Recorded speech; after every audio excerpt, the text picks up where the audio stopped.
Okay, in this problem, we're going to look at something involving R values. And I think that will let you see why somebody who is maybe in the engineering field, this can be an important topic too, or even somebody who's in the construction trades, or even if you're doing something within your own house. Okay, so I'm going to write down the equation as we learned it. The rate of heat transfer is equal to my cat with the tail equation. So when you have an R value, the R value takes the place of a K over L.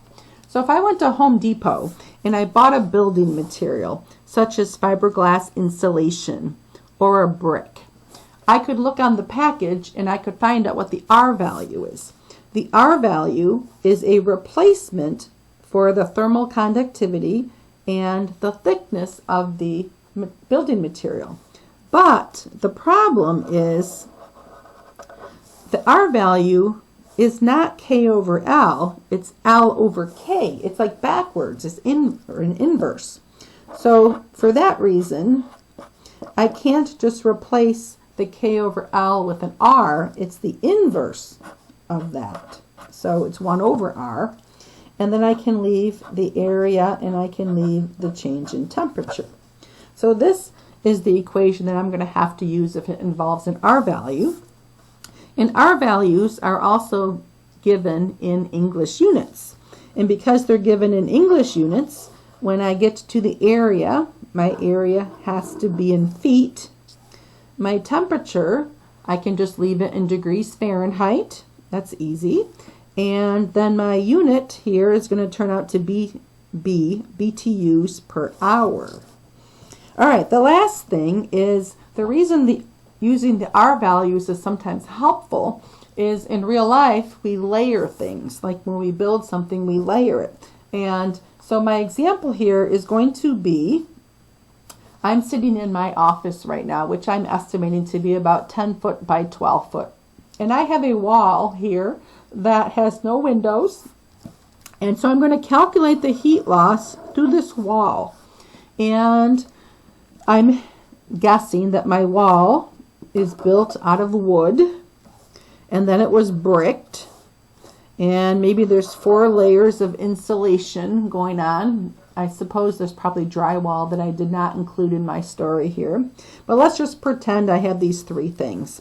So I can then figure out what my total R value is by adding the individual R values. So I have good insulation, so there's a 12. I have plywood, that's 0.6, and I'll assume that I have really good bricks, and that's a 1. So that's 12, 13, 0.6.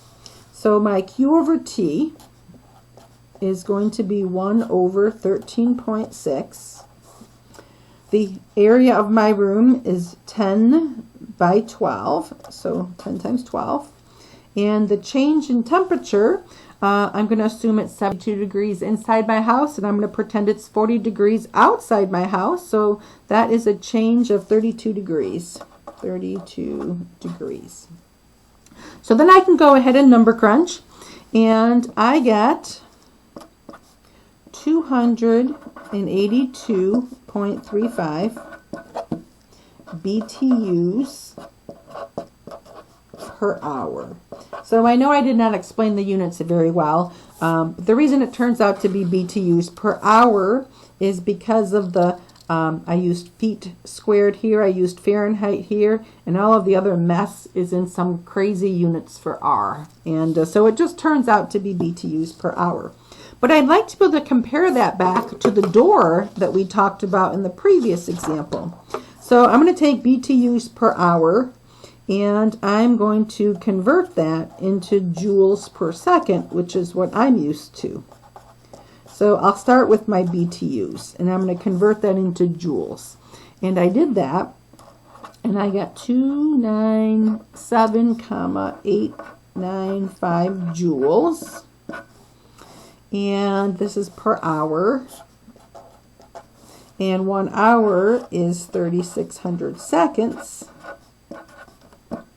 And it turned out to be 82.75 joules per second.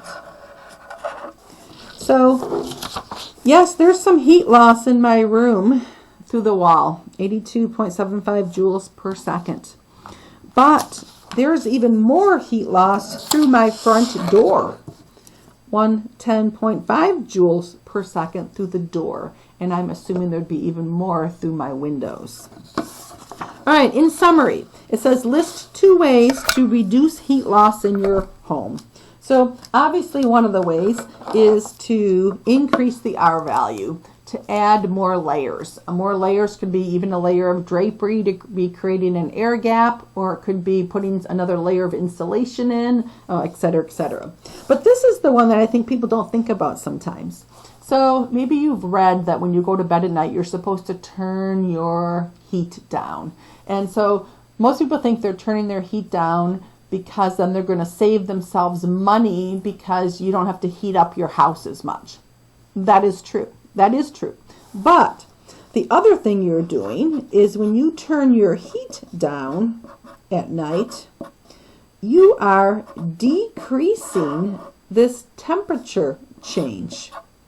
And if you decrease this temperature change, you're also going to be decreasing your heat loss. So it's kind of like a double whammy. A, triple whammy, because when I turn my heat down at night, I'm supposed to sleep better. B, I'm not paying to heat my house up to that higher temperature. And C, because I've decreased the change in temperature, I'm also saving on the heat loss that's going on through my house. So I hope this gives you a little bit of practical application of how this can relate to your everyday life.